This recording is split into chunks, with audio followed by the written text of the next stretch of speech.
Hello guys, आज की इस वीडियो में माई सेल्फ पवित्र शर्मा और आज मैं आपको class 11th UP board NCERT book English poetry, इसकी पोयम नंबर 1 है द पिकॉक बाई, इसकी पोइटिस हैं सुजाता भट्ट जो एक इंडियन पोइटिस हैं।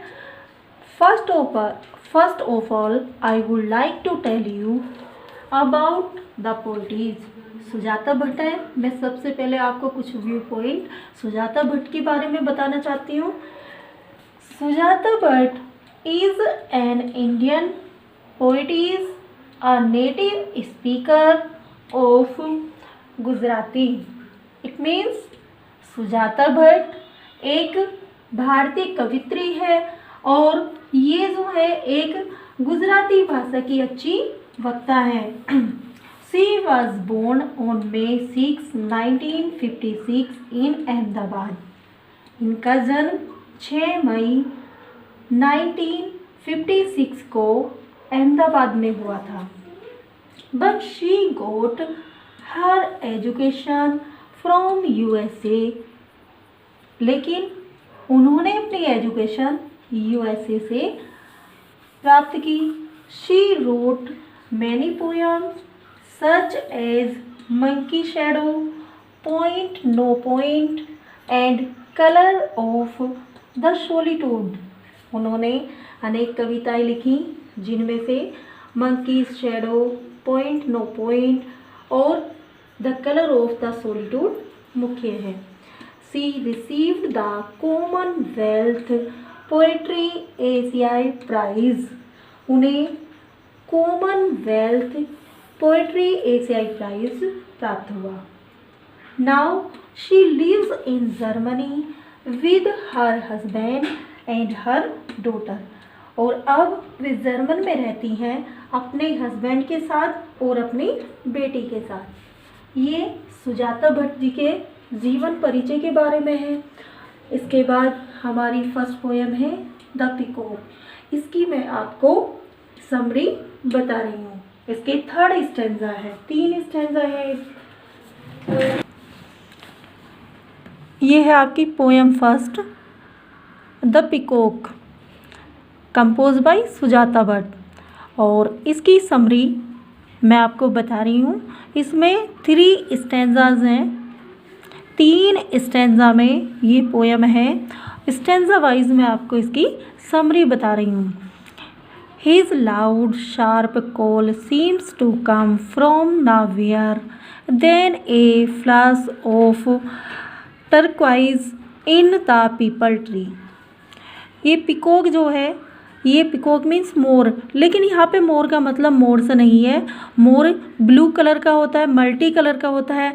तो इसमें भारतीय संस्कृति, भारतीय कल्चरल और बहुत सारे जैसे गॉड होते हैं ब्लू कलर में, गॉड कृष्णा, तो अनेक इसमें मेटाफर का यूज़ किया गया है। इसको जो है पिकॉक को अनेक चीज़ों से इसकी रूपक किया गया है। इसको ही इज़ लाउड यहाँ पर दिया गया है कि जो पिकॉक है, जैसे हमारे कहा गया है कि भारतीय संस्कृति है, कभी हमें लगता है कि लुप्त हो गई, लेकिन जब उसको हम सीरियसली उसके बारे में थिंकिंग करते हैं तो लगता है कि कहीं ना कहीं हमें भारतीय संस्कृति, अपनी सभ्यता दिखाई देती है। तो वही इसको पिकॉक में दिखाया गया है कि his loud sharp call seem to come from nowhere, कि उसकी जो है मोर की लाउड शार्प बड़ी तीखी आवाज़ जो हमें सुनाई देती है। सीम्स ऐसा लगता है, कम फ्रॉम नवहियर, नवहियर मतलब यहीं कहीं, ऐसा लगता है जैसे मोर यहीं कहीं पर है, हमारे आसपास है। देन तब a flash of turquoise in the peepal tree, तभी हमें एक फ्लैश, एक चमक दिखाई देती है। जैसे टर्क्वाइज, टर्क्वाइज मीन्स होता है ग्रीन और ब्लू कलर का जो कंट्रास्ट होता है उसे टर्क्वाइज कहते हैं। कि जैसे हरे और नीले कलर का कंट्रास्ट मिक्सचर जो है, अर्थात मोर रंग बिरंगे पंखों वाला पीपल के ट्री में है। The cylinder neck arc away from you, तभी क्या होता है, सिलेंडर होता है नाजुक, नाजुक नेक, नेक मीन्स गर्दन, आर्क, आर्क मीन्स होता है घुमावदार, अवे फ्रॉम यू। ऐसा लगता है कि नाजुक घुमावदार गर्दन वाला वे जो मोर है वे आपके बैक साइड में है, आपसे दूर हो गया है या आपसे उसने अपनी गर्दन घुमा ली है। एज ही डिस्केंट्स, ऐसा लगता है जैसे वो चला गया है।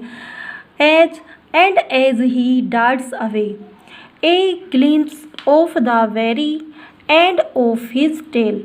लेकिन तभी ऐसा लगता है कभी कभी कि एक ग्लिम्स होता है झलक, तभी एक झलक दिखाई देती है कि very end of his tail, जो उसकी टेल है, पूंछ है, वो डार्ट अवे मतलब गायब हो गई हो, जैसे उसकी पूंछ ही गायब हो गई हो।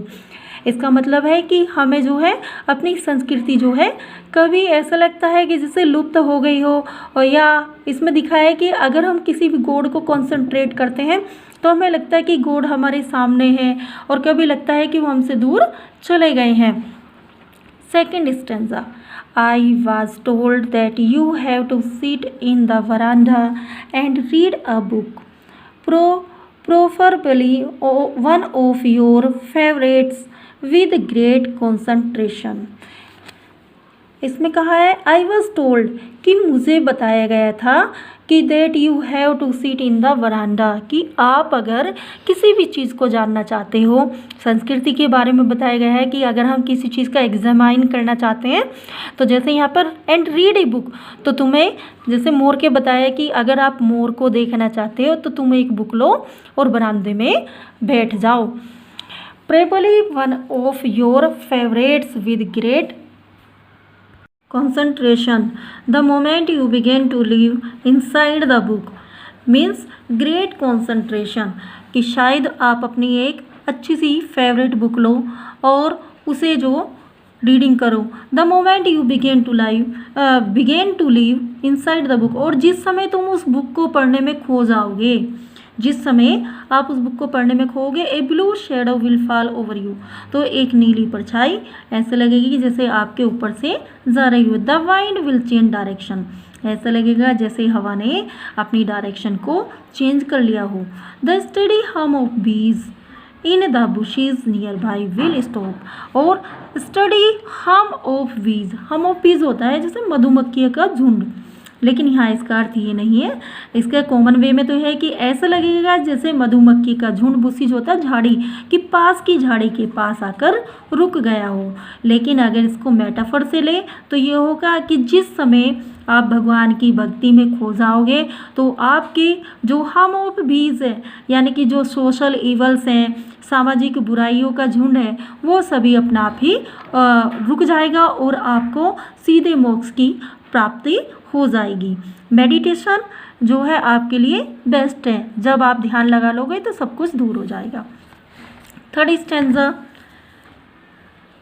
The cat will awaken and say something has broken your attention, and if you look up in time, you might see the peacock turning away। Cat means जो घरेलू बिल्ली होती है, बिल्ली विल अवाकन एंड स्ट्रेच, कॉमन अर्थ है इसका भी, ये सभी मेटाफर में किए गए हैं, इसका मेटाफर है सभी का, कि बिल्ली जो है अवाकन जब भी वो जागती है, स्ट्रेच तो वो फैलाती है, समथिंग किसी ना किसी चीज़ को, हैज़ ब्रोकन और उसे कोई ना कोई चीज़ वो तोड़ती है, योर अटेंशन जिससे आपका जो ध्यान भंग हो जाता है। And if you look up in time, लेकिन यदि आप इसको समय से देख लो, you might see the peacock turning way, तो आपको पिकॉक को टर्निंग करते हुए, आते या जाते हुए दिखाई दे सकता है। अर्थात जब हम अपने मन के द्वार को खोल लेंगे, अपनी मेडिटेशन में खो जाएंगे, तो हमें साक्षात गॉड के दर्शन दिखाई दे जाएंगे, गॉड का आना जाना वो सब दिखाई दे जाएगा। As he gathered his tail to shut those dark glowing eyes violet fringed with golden amber, क्या है कि एज ही गैदर, ऐसा लगेगा मानो गैदर हिज टेल, कि मोर ने अपनी पूरी जो टेल है उसको गैदर इकट्ठा कर लिया है, to shut those dark glowing eyes, और उसकी जो ग्लोइंग आँखें हैं जो उसने बंद कर रखी है। वॉयलेट फ्रिंगल विद गोल्डन एम्बर, मानो ऐसा लगता है कि वॉयलेट कलर का बैंगनी, फ्रिंगल जो किनारे हैं कि बैंगनी किनारों वाले, गोल्डन अंबर, एक गोल्डन एम्बर मीन्स होता है तृणमणि, जो तृणमणि कलर है उसका उसके जो पंख है, it is the tail that has to blink, और ऐसा लगता है कि अपने सुंदर पूँछ से, सुंदर पूँछ है उसकी, हैज़ टू ब्लिंक, और बार बार आंखें बंद करके वो अपनी आँखों को, 4 eyes that are always open, हमेशा अपनी आँखों को जैसे वो बंद कर रहा हो, कभी खोल रहा हो, लेकिन दैट आर ऑलवेज ओपन, सच्चाई ये है कि मोर जो अपनी पलकें नहीं झपकाता है वो हमेशा उसकी आँखें खुली रहती हैं। इसका मतलब है अगर हम अपने मन की आंखें खोल लें तो हमें भगवान के साक्षात दर्शन हो जाएंगे। इसमें जो है पोइटिस है सुजाता भट्ट, इन्होंने इंडियन ट्रेडिशन को दिखाया गया है। ब्लू मीन्स होता है जो ब्लू कलर है वो पीस अर्थात शांति का सिंबल होता है, कि अगर मन में शांति होगी तो सब कुछ हमें अच्छा रहेगा और सभी हमें गॉड वगैरह के दर्शन हो जाएंगे। आई होप कि ये समरी आपको समझ में आई होगी। Thanks to all.